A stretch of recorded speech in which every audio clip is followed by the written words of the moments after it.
Hi, my name is Karen Patterson, and I'm the Curator and Director of Exhibitions here at the Fabric Workshop and Museum. This is another episode of Unpacking Our Stories, and I'm right here on the third floor of the museum in our archives, where all our artist boxes are housed. Today we're going to look at Chris Burden's project, L.A.P.D. uniform, that was done in the 90s in collaboration with the Fabric Workshop, and our conversation is going to include many different perspectives. First, we're going to hear from the executive director of the Chris Burden estate, Yayoi Shionoiri. She's going to talk to us a little bit about where this project fits into the arc of Chris Burden's projects and legacy. We'll also be hearing from Anne Friel, the studio coordinator who worked closely with Chris Burden on this project. And then we'll hear from Sandy Rodriguez, who is an artist in Los Angeles, who is concerned with some of the very similar issues that Chris Burden was in the 90s, and yet relaying it to our contemporary times. Join us as we unpack this story.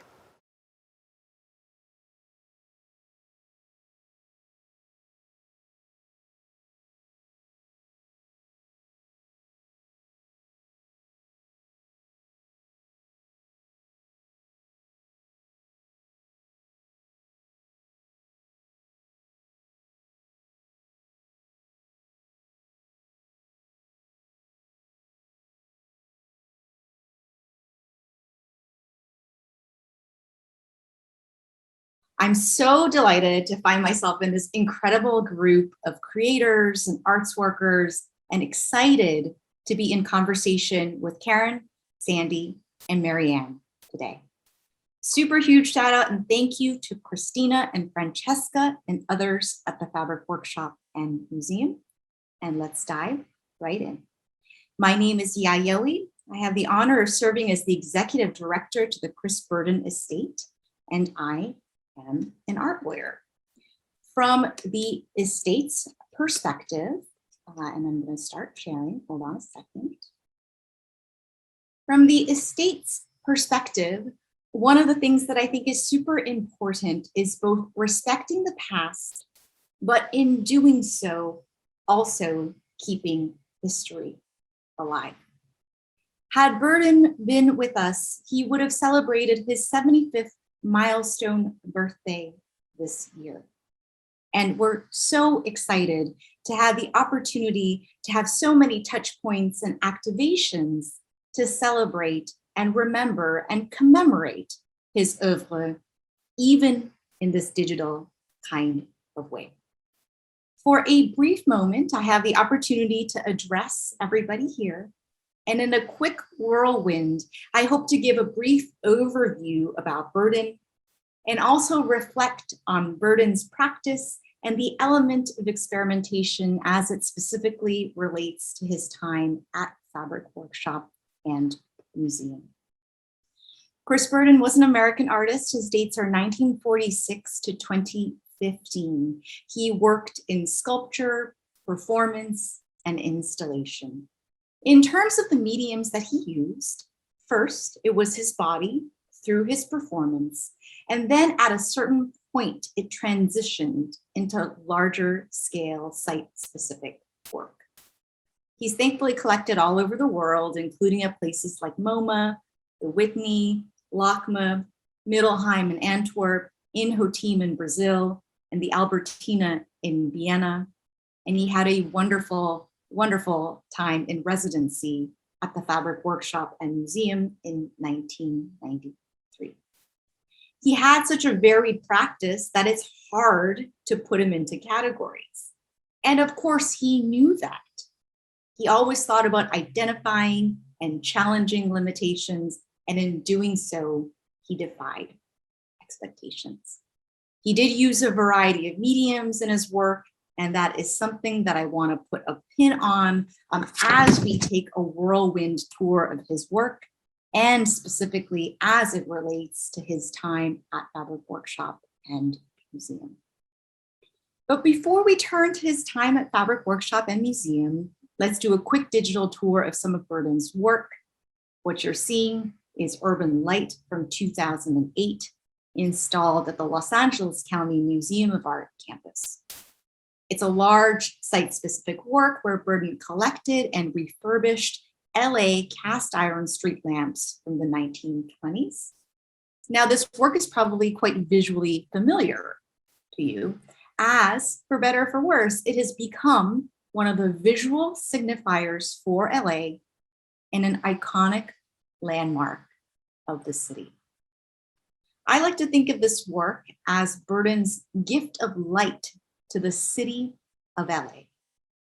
I think it also shows Burden's commitment to always thinking about his audience. And in this case, it is the public or the public community coming to enjoy, experience, and be in a public space. Thinking about how light and architecture can be an intervention in shaping the experience of space also seems to have been important to Burden in this work. Burden's concern with having an audience as a medium in the work is best seen in his early performance works. What you're seeing here is Dead Man from 1972, which was a performance he did when Burden was working with Rico Mizuno, a legendary gallerist in LA from the late 1960s to the 1980s. On November 12, 1972 at 8 p.m., Burden lied down on La Cienega Boulevard, completely covered by a canvas tarp. The police ended up arriving on the scene, and Burden was even booked for causing a fake emergency to be reported. Now, many of you know that Chris Burden has written descriptions of his work. He has specific texts that go along to describe and explain his artistic practice. And in the description of this performance, he ended up including the results of the trial, noting that the judge dismissed the case because the jury failed to reach a decision. As I mentioned, the medium is important for Burden and his categorization of his works.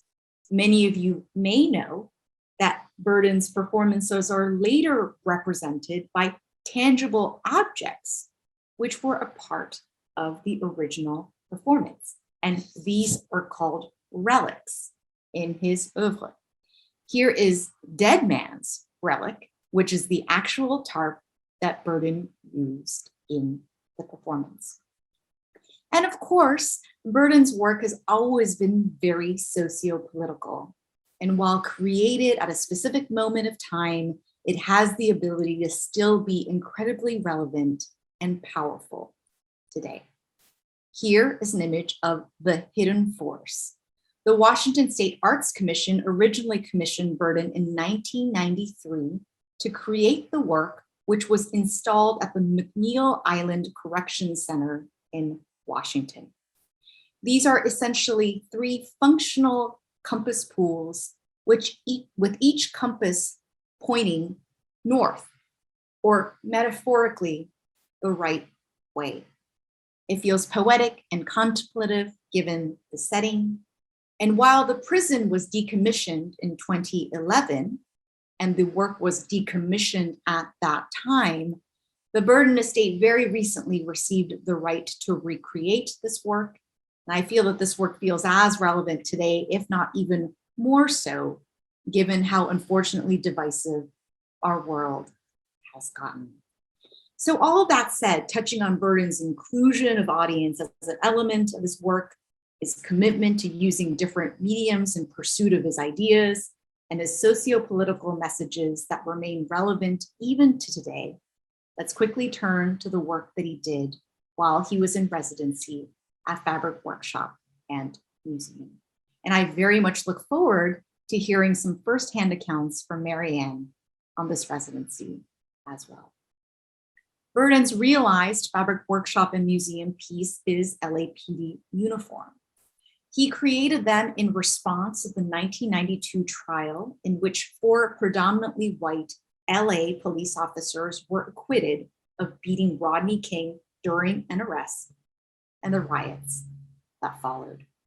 30 larger-than-life replicas of the LAPD's standard wool uniform were made, each equipped with a regulation belt, holster, baton, handcuffs, a Beretta 92F handgun, and a meticulously copied badge.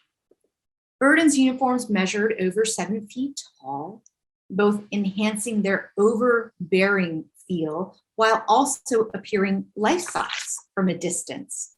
And on the right, you're seeing a close-up of the actual badge that was copied. And in the Burden Estates archives, we found documentation from when Burden purchased these decommissioned guns, which were acknowledged as approved for use as theatrical props from the NYPD. When they were installed at Fabric Workshop and Museum in 1993, a grouping was installed together, seeming like an intimidating police chain. Now, an unrealized piece from Burden's time with Fabric Workshop and Museum is Ever Burning Flag. Here is a drawing he created in 2009 about the concept. As the title suggests, it's meant to be a perpetually burning flag, and perhaps a symbol of the idea of a resilient or indestructible United States, or perhaps a nod to the burning bush in Exodus, the location where Moses was appointed to lead the Israelites out of Egypt. I truly look forward to hearing more from Mary Anne about this, but Burden wrote to founder of the Fabric Workshop and Museum, Kippy Stroud, and Mary Anne in 2007, inquiring about whether or not there was a textile that could sustain burning. And I know that Mary Anne kindly did a lot of research on this with various combustion experts. The idea of this piece stayed with Burden, and he repeatedly tried to find ways to realize this work. However, there were ultimately technological and legal considerations, particularly as it might seem like it makes reference to flag burning. And even though flag burning is a constitutionally protected speech under US law, there have most certainly been challenges to that position, and perhaps Burden's socio-political message about this piece also provided some challenges too. So I have been talking a lot, and I would love to hear from others. I would love to pass things on to artist Sandy Rodriguez, and I look forward to hearing about her practice. Thank you so much for having me here today. I am delighted to have a few minutes to share with you a bit about my practice. My name is Sandy Rodriguez. I am a Los Angeles-based artist whose current series, the Codex Rodriguez Mondragon, is a collection of maps and specimen paintings about the intersections of history, social memory, contemporary politics, and cultural production. It incorporates hand-processed colorants onto a sacred and ceremonial, once outlawed paper called amate. On the right-hand side, you're looking at a view of my desk in the studio with botanical specimens hanging from the walls, several smaller studies, and then the raw materials that I use to create these works. The use of plant material is significant not only for situating the work within a specific floristic province, but also for their medicinal and healing properties. This slide really illustrates various plant-based colors, insect-based colors, and mineral colors. So you're seeing the raw material and then the hand-processed watercolors that I'm creating to create each map as a site-specific piece. The maps make up not just a representation of place and a narrative, but it's the objects that serve as an active embodiment of the constituent parts. My work is really a combination of a multitude of records, documents, maps, natural materials that serve to inform my interpretation of space, where various histories are combined and juxtaposed, recovered and re-envisioned and painted as a codex, a macro and micro vision of humanity in relationship with land, time, and power. The object that you're looking at here is my 2018 Mapa de Los Angeles for the 35 Angelenos killed by police. And it was created for the Los Angeles Municipal Art Gallery at the request of Stephen Wong, the then curator of the Municipal Art Gallery here in Los Angeles. The investigation into Indigenous color use in the Americas led me to research the Florentine Codex. And the Florentine Codex is a very important colonial document that is a 12-volume encyclopedia that really describes the natural world, deities, plants, the history of the Spanish invasion. It's got over 2,000 painted images that accompany this text. And it's important to mention that it was created under a colonial regime at a time when their world was changing radically, and created in part under quarantine during an epidemic that wiped out 90% of the population. So in this detail from the mapa for Angelenos killed by police, you're seeing an image painted in walnut ink of some of the sites in Los Angeles where state-sanctioned public executions took place, as well as medicinal plants like toyon are represented, and each dot is standing in for the various residents who were killed by police. You'll also find omens that are historic references to the Florentine Codex. It is said that an owl appears, it is a symbol that someone will be dying. This is the installation that I wanted to share with you that Yayoi shared with me from her visit to the exhibition that happened earlier this year. And it was such a joy and such a delight to have my work in conversation with Chris Burden's police uniforms.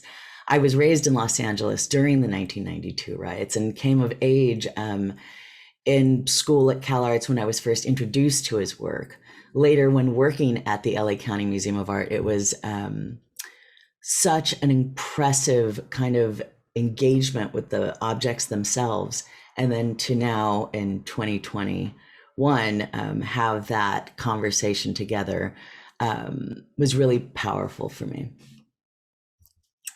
There is a 2021 map for Los Angelenos for our neighbors killed by police amid protests and pandemics that is currently in progress. So forgive the quality of the image. This is shot on my iPad. This will premiere at the Los Angeles County Museum of Art in December, along with 5 other monumental maps. In this particular map of Los Angeles, you have not only the names of the 35 residents that were gunned down by L.A.P.D., and no, they did not slow down amid protests of police brutality and a pandemic. The numbers are holding strong, but we also had this extraordinary year of moments of resistance against police brutality. So you also have this detail of the police cruiser that was set on fire last summer, as well as various details. So I don't want to talk too much because I'm so curious to hear from the rest of our extraordinary presenters, but I did want to share a few more details. This particular detail is of an L.A.P.D. copter that has appeared in my work for over the past 20 years, that also has this calavera copter or skeleton face on the front of the particular air vehicle.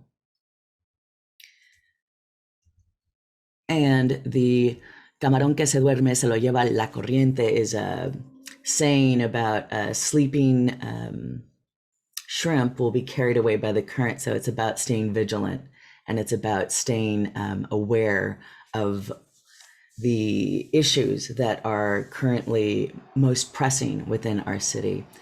And on the right, you have a list of the names that is pulled directly from the Los Angeles Times homicide report for reporting police-involved killings. So I'm going to go ahead and stop there, as I'm very excited to hear from Marianne next. And thank you so much. Thank you, Sandy. That was amazing to see your map next to 3 L.A.P.D. uniforms. Really, I wish I got to see that in person. Well, I also feel really honored to be here, to have the opportunity to revisit the and remember, the making of Chris Burden's L.A.P.D. uniform. I spent 2 years working on the project in 92 to 94 when it was exhibited. And I happened to be living out in California at the time with a West Coast office. And I got to work with some amazing California artists, and Chris, of course, premier among them. So Chris was invited by the Fabric Workshop to do a project, open-ended invitation as the workshop did. And I guess, I don't know when that happened, but at some point following the 1992 riots, Chris made a call to the workshop and said, I have an idea, right? And his idea was L.A.P.D uniform. So in this box, this is one of the artist box that's kept in the archive of the Fabric Workshop. We have this treasure, the workshop has a treasure house of objects that are part of the process of making a project, as well as an archive of images documenting the process, as well as project coordinator's files. So the whole process can be revisited in an extraordinary way. So we see some of the badges and some of the objects, and then this photograph of Kippy, Marion Stout, the founder of the Fabric Workshop, with Chris at one of the openings of L.A.P.D uniform. And she was just a tremendous supporter of this project. And the two of us and Chris, but we met him for the first time together, going down to going up to his Topanga Canyon studio and talking about the project with him. And being in Topanga Canyon in his studio and working with him over the course of 2 years, going back and forth to that, and being around his other projects and his way of thinking, it kind of percolates into the making of the piece. So the first order of business is what constitutes a regulation L.A.P.D uniform. I mean, so I went into one of the precincts, pre-cell phone days, just driving around LA, and there's a police precinct, and I walked in, and there's a lot of tension around this for me. I mean, am I doing something illegal? Is this, I mean, I don't even know if this project was going to be legal. And here I am going into I had to ask them to let me photograph them, and like, what's my legitimacy? So I said, well, I was from TV and film, and of course that was kind of normal. So this young officer offered to let me photograph him, and he was very kind. He not only told me, what constitutes a uniform and let me photograph it, he gave me a manual, and we have, I'm sure at the workshop somewhere in one of the folders, a manual of L.A.P.D uniform. And he also told me where one could buy some of the parts for this uniform. So he was like a treasure trove. And that really, he also told us what a uniform shouldn't look like, because on TV, apparently they misrepresent uniforms all the time. So some of the things we were able to purchase outright from this uniform company that was open to the public was the holster for the gun, the handcuffs and the handcuff case, the baton and the equipment belt. Remarkably, one could walk into a store and buy these things, even L.A.P.D shank buttons with the insignia for L.A.P.D police officer on it. So we bought these things for an edition of 30. Once we understood we were making an edition of 30, that came down the line a bit. We didn't understand that when we started. So the first major challenge was the guns, like a 92F Beretta. Okay, we know what the regulation gun is. You can easily walk into a gun store and buy those guns, 30, frighteningly, with no problem. Chris signed for the guns because he is probably still the legal owner of those guns. Whoever owns the edition, Chris's name is still on the paperwork. But getting it across state lines as we ship them around to exhibitions, to Europe, to New York was the first exhibition, and that has the strongest gun laws in the United States. So we had to consult with the Bureau of Alcohol, Tobacco, Firearms, and Explosives, and get deep into what's legal and what's not legal. And then we discovered a weapons specialist in New York City, Rick Washburn, Weapons Specialist Inc. He's still there in Soho, just a few blocks away from where Gagosian's gallery was at the time. And he walked us through how one disarms a gun to make it legal, to make it a theatrical prop in the state of New York, which Yayoi has talked about. So of course, we purchased these guns at B&B Sales in North Hollywood. I went into this gun store. It was quite a cultural experience. The person behind the counter was selling me the guns actually was a police officer who was moonlighting because he loved guns. He used stronger language than that. But so I'm like, I hope he doesn't discover what I'm actually doing, thinking maybe it was illegal. So they were horrified when we asked them to disarm the guns. It was like a sacrilege. But I think so they wanted Chris. Replicas were discussed, but Chris absolutely refused to do a replica. For him, it had to be the actual gun. And so he talks about, when he talked about in an interview, 2015 interview with the Brooklyn Rail, he said, I don't fake things, because he was talking about a different piece, but he doesn't fake things. And so, his work pivots from models, which are clearly models, to like very, very real things. So scale was the next challenge, the uniform itself and scale. And he wanted it to be a real thing, oversized, but it had to really fit a very large, human being, because all the equipment was actually the actual size. So back in Philadelphia, the whole staff there, the construction artistic staff, Doina Adam and Sue Patterson and Cynthia Porter made these, looking at the original uniforms bought from the store, they scaled these up. Ultimately, we worked with Sinatra Uniform Inc. in L.A. Because to get the detail really right, the way it's sewn, all the seams, everything is so particular. And it was a real joy to work with these, this old time factory. I mean, they are on the table with those paper patterns. They lay out the fabric, cut it out with this red saw in the background. And then we really worked with us to say, what was the largest uniform you ever made? Like, we want to scale it up. We wanted to actually fit somebody. So they worked with us really well. And that was a real luck. The next really challenging thing was you could not buy a police officer badge at Uniform Inc., right? So we were able to photograph a L.A.P.D. badge, a friend of a friend, our photographer had some connections, and we had a really good 4x5 transparency. And Gorge Adam in Philadelphia, a really talented sculptor, actually hand carved the original out of from the photograph. So then we sent it to Matisse Jewelry. That was a costume jeweler in Providence, where I am sitting now, Providence, Rhode Island.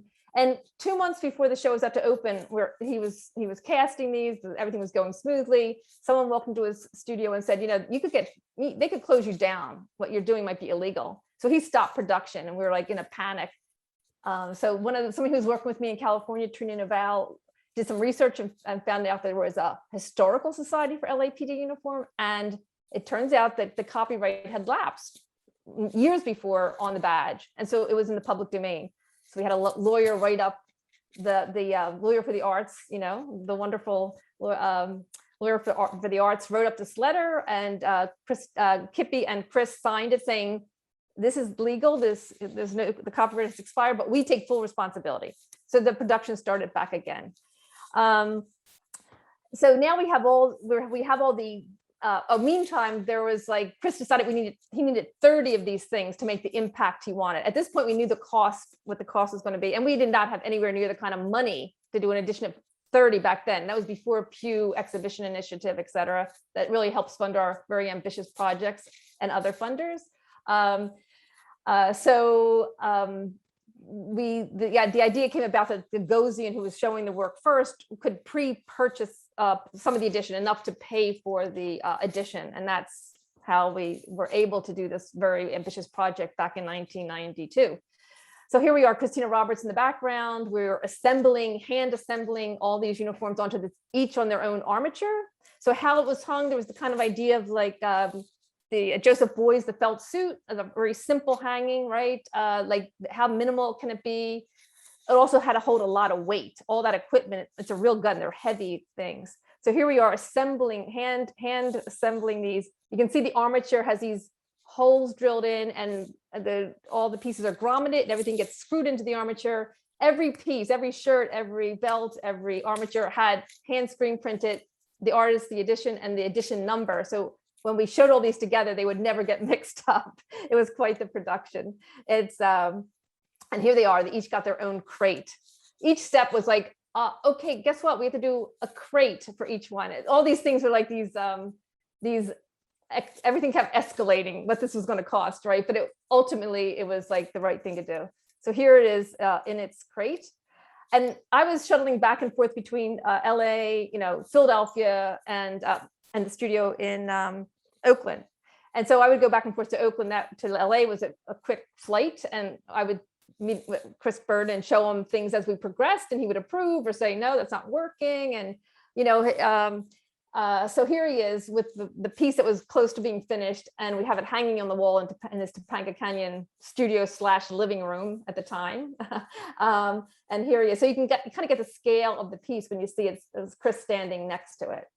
And then here we are with the finished uniform, all on its armature, arms outstretched. And then you can see the badge in detail. You'll notice the badge, which is cast, and then it's enameled. And then each badge has its own number on it, like a police officer would. So it goes from 0001 to 00030, which represents the addition. These were also slightly oversized, as at the time, before we knew they were going to be, that they were out of public domain, we wanted them to make oversized slightly so they would not be an exact replica. And they also were kind of helped with the oversize of the uniform to have that. So here we are in Gagosian Gallery with the first exhibition of the work, which was shown with America's Darker Moments. I kind of like to think of, when I think of Chris's work, I always think it has a kind of neutrality to it. It's just presented as itself, a police, a uniform. It's slightly large, but you could say that's a sculptural, move, right? To give something presence when it's flat instead of embodied with a person. But on the other hand, it's being shown with Marcus Darker's moments, right? So that gives a definite tilted it in a certain direction. However, when I would be installing this work, two things. One, the fact that the gun was real creates tension around the work every single time it's shown. There's sometimes it just didn't get through customs, they just would refuse to release it. So it was a really smart move. I mean, it does hold this tension still to this day, every time it's shown. But also when I've heard viewers say, I feel really safe in here, and other viewers be really sort of like on edge. So there's this really fascinating way that Chris, presents this work that has a certain kind of neutrality that is really the viewer. What is the viewer's response? And it probably changes over time. Somebody else might have a different reading, but yes. So that is it for my talk. I'm going to pass it back to Yayoi.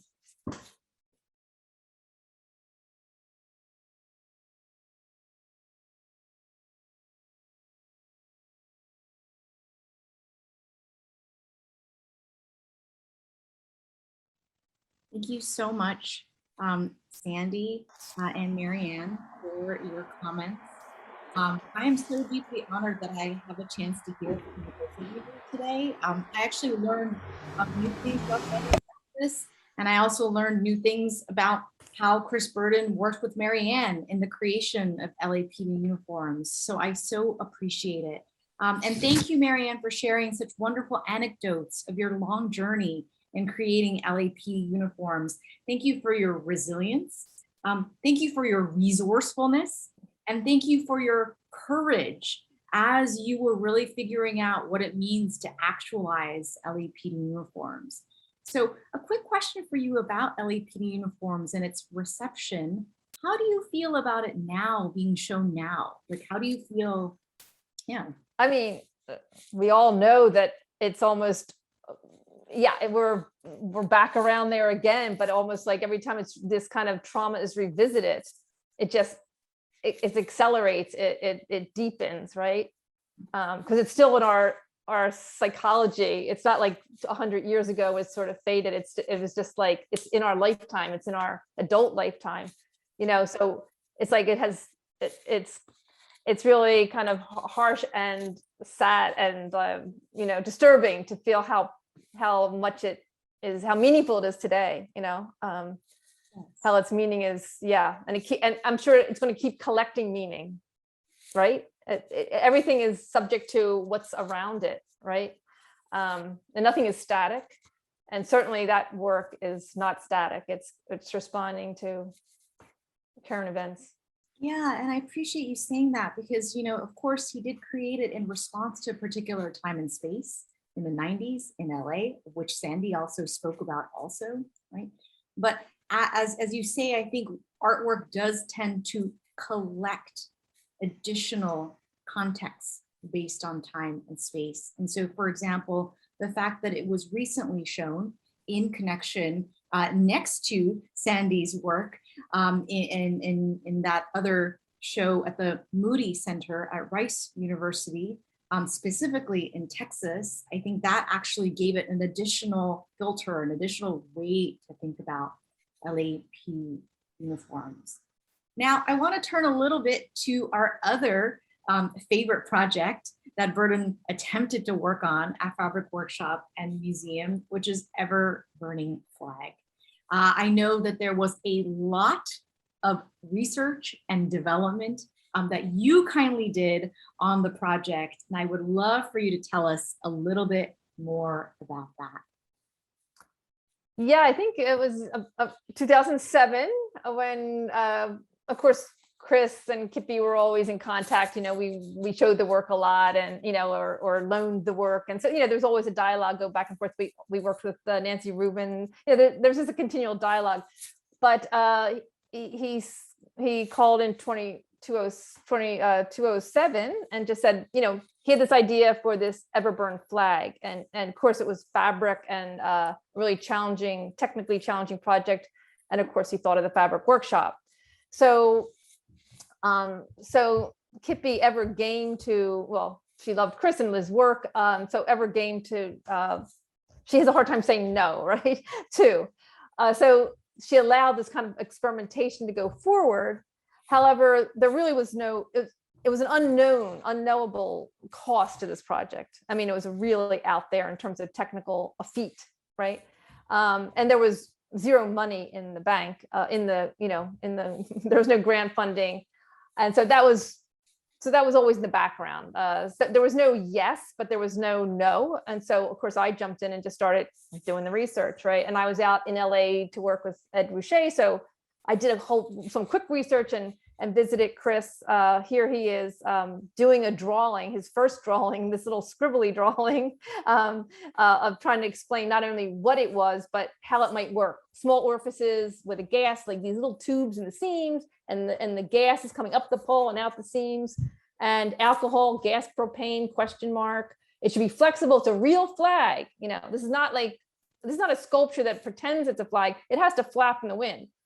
Meanwhile, it has to have little gas, tubes and flames coming out and not burn. So tall order. And so it was really a project for NASA. And there we've seen, this is a more realized version down the road a bit, where he says that you can't burn our flag because it's already on fire, but it can never be extinguished. He's trying to say, this is not burning the flag in desecration. I'm saying we're invincible. So, it's an interesting, mixed message, I would say, right? But he's declaring here that that's what his intention is. However, there was lots of technical challenges. The first thing I found was some material it's a ceramic material. It's actually, it looks like it is material, it's fabric, it's woven, it's ceramic. So here he is, we're up in Topanga Canyon years later with his studio, his big studio, no longer in his living room. And we're looking at this fabric, and you can see below, we have it clipped on the pole. He was very worried about fire. We had to be out on that gravel and, have a fire extinguisher. And we had the, little thing to check the fire. I don't have any images of us burning it in this place, but, we did some initial tests with him and went forward. And then I went down, I was consulting people in the technical fabric industry, et cetera. And then I went to Jefferson University, used to be Philadelphia College of Textile and Science, a very engineering school for textiles. And we had this ongoing relationship with them. They have all kinds of interesting machinery. And they had this testing lab there. So this is Janet Brady, who put this piece of fabric, you see her reflection, on this whole apparatus. They could put an exact number, certain flame on it, and then they could test if it's burnable, right? So we did this whole series of tests. Meanwhile, I was working with Frank McNally, who was in the technical textile business, and he was putting me in touch with weavers who said they could weave stuff for us, specialty weave, short run, once we understood what would work, right? So we had all this stuff going. And here you can see it didn't burn. However, it did leave a silver. It's beautiful. It looks silver, but it's actually, it oxidizes the material. So the question was, and I'll stop sharing now. Technically that material wasn't very flexible. Like if you sewed it, it's brittle. It looks flexible. So so there's lots of technical challenges in actually making a flag that can burn and not discolor, or to color a material like that, to actually get a colored, it's white, and to do specially pigmented. It's like, I try to convince them to use their specialty sample machine. But so we were at these sort of dead ends for it. I think if we had an absolute, like, okay, we know where the money's coming from, we're actually committed to it, we probably could have pushed through. It might have taken a number of years. I mean, it's not like any new technology has happened that I know of, really, except I think in the Olympics that were in Beijing, they had a flag flying indoors, and we're like, okay, that's got some kind of air power going to the flag, keeping it fluttering indoors. So I think we could have probably done it. Who knows what the price tag would have been and where the money would have come from. But I think there was also this real tentativeness too, because, of the political overtones and like the kind of, so that was just a reality. I think Kippy had a lot of advice from advisors saying, it's a really challenging or politically difficult project. So I think it was a combination of that with the technical challenge and then the money. So it still remains unrealized. I won't be surprised if it gets realized eventually, but. Yeah, thank you so much, Marianne, for sharing that. And one final question for you. Why do you think this concept or this project held such a stronghold in Burden's imagination, do you think? Yeah, well, Chris, when he gets an idea, he's really nothing. If you look at the various projects he had, how impossible in a way most of them were.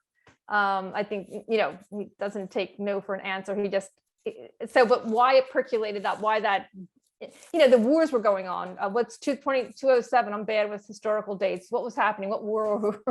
What multiple wars were in at that time? He was saying that he wanted every U.S. embassy he wanted the Marines to be taking this into battle. So he's thinking of the current wars that were happening at that time, and all the terrorism, and like saying we're indestructible. I mean, it was sort of, he was literally saying we could sell this. I forget it as an art edition. I want to sell this to, the U.S. Army. I want it to be fluttering at every embassy around the world. So I think that might be to really understand. You might need to talk to some curators or other people that were really in close touch with Chris at that time.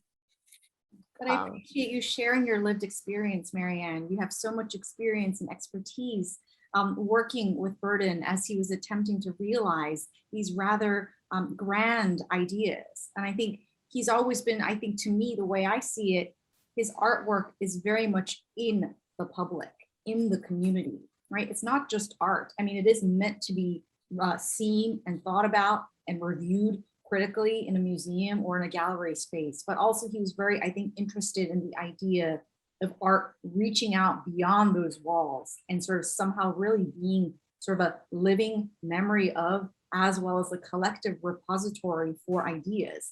And so I think with that, I want to turn a little bit to Sandy, because in some ways, some of the incredible work that she's doing, I think is in some ways a little similar.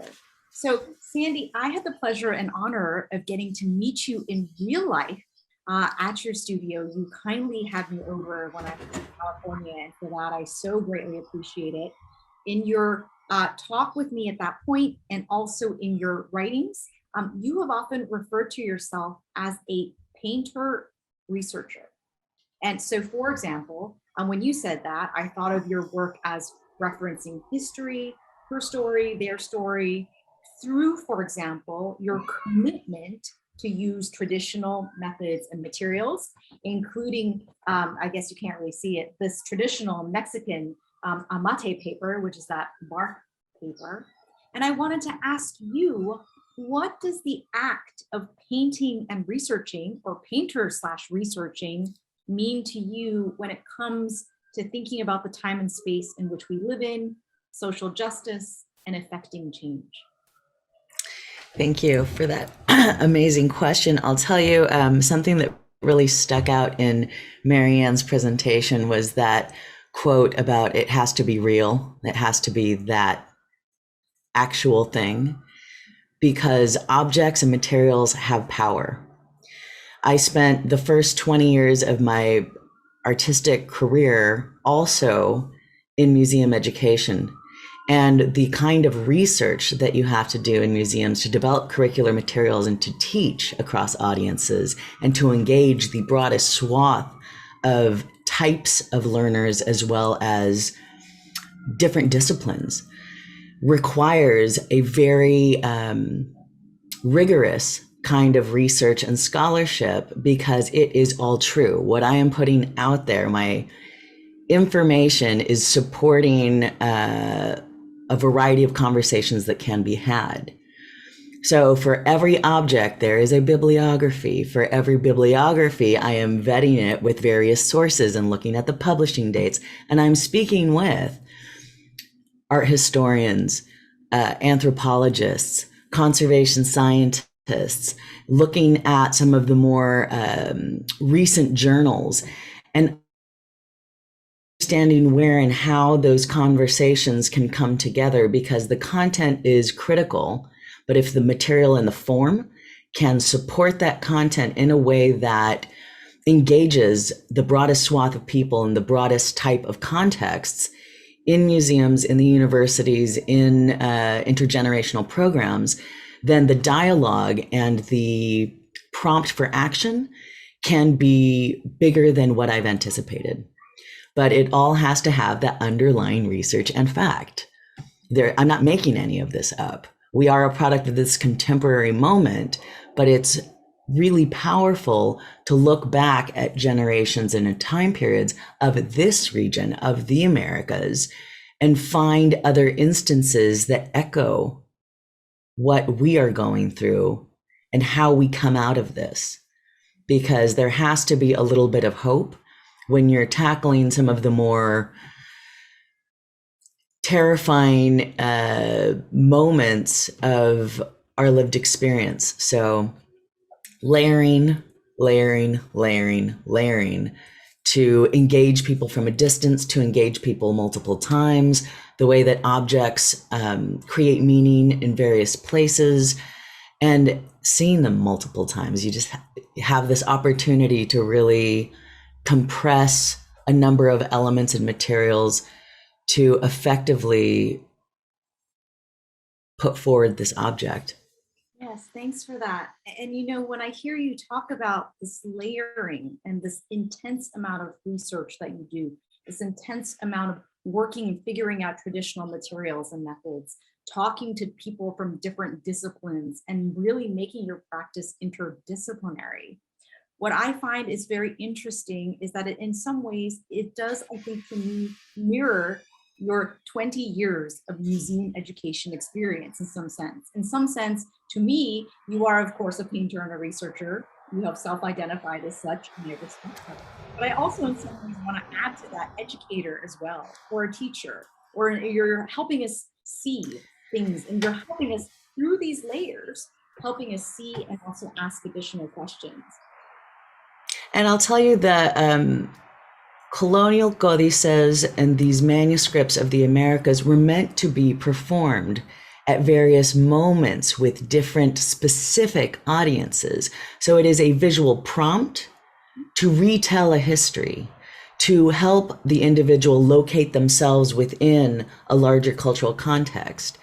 And I love teaching. It is one way of generating some extraordinary dialogue that allows you to see how an object is functioning, to hear a variety of perspectives that I couldn't have come up with on my own. I'll tell you, when I was teaching in January through March with Caltech as the Caltech Huntington Fellow, I had science students and engineering students, and to hear their response to materials of the Americas, to the story of Amate, to understanding the conceptual ties of pigments and processing color from plants and minerals, provided whole new entry points into that very tactile and material engagement. And I'll tell you, when you're processing colors and you're working with ethnobotanists and archaeobotanists and looking at all of these different ways in which color is extracted from the natural world, you can be halfway through processing a color and then find in a footnote that it's not going to work on cellulose. It's only going to work on a protein. So you've been processing this lichen for about 20 days, and it's only going to stick to a silk or a wool or a rabbit fur. So it's a beautiful color, but it's going to not show up on my bark paper. So thank you for sharing those trials and tribulations, especially because, you know, we were talking also about experimentation as Marianne and Burden were working together. One final question for Sandy, if I may. I love the iconography in your maps. They are obviously not from my culture, but they portend things. As I look through your maps, I tend to read into them as well, both from my culture and just from what I visually experience. And so one of the things that I did notice was the sleeping shrimp when you showed that to me. And then I know that you covered it in our discussion earlier. And I love this idea that, you know, if you are sleeping, you're sleeping caught unawares. If you're not eyes wide open, if you are not aware, the tides will carry potentially you away, right? And so I want to think about that and think about sort of your work. Like, what do you think your role is vis-a-vis a sleeping shrimp?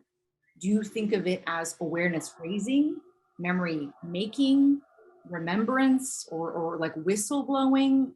What do you think it is? Testimonio. Eyewitness accounts as a witness to our particular lived moment. And as a researcher, pulling in those moments and layers, as I mentioned before. I will tell you that every historic element that I pull in, be it the little shrimp paired with a refrain, or be it a self-portrait as a rabbit scribe from a, 3rd century vessel.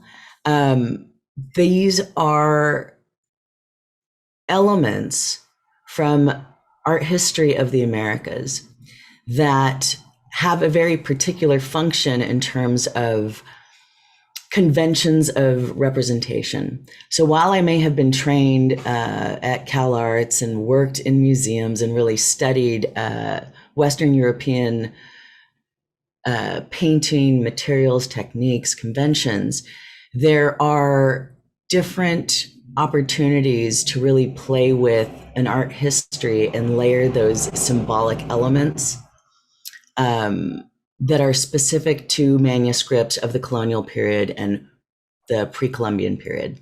So whether it's the rabbit scribe, whether it's the camarón que se durmió, or the owl or the comet, there's an integration and a connection to image making of this region. I am also 3rd generation painter. So my grandfather, my grandmother, my mother were painters, but I feel a greater connection to those image makers and painters that perform these texts through including those details. So I hope that answered the question. Thanks for that. And thank you so much for your eyewitness work, your constant labor in doing that. Your eye and your vision has helped me learn more about the world around us, as well as Burden's work too. So thank you for that. And then I think I want to sort of scale it back and sort of bring it back to our lovely Karen, who kicked us off from the very beginning. So Karen, you're working on this public program series that does a deep dive into these amazing archival boxes, right? It's almost like a Pandora's box. You're not really sure what's there until you open it, right? But all these residency artists have both left finished artwork, sometimes unfinished artwork, as well as this kind of trail of things that they were thinking about as they were working on their artistic practice at Fabric Workshop and Museum. And in some ways, I think the activity of archiving might seem inconsistent with the spontaneity and the experimentation that we love so much our artists to be able to do. And so from your perspective, how does archiving fit into Fabric Workshop and Museum's mission?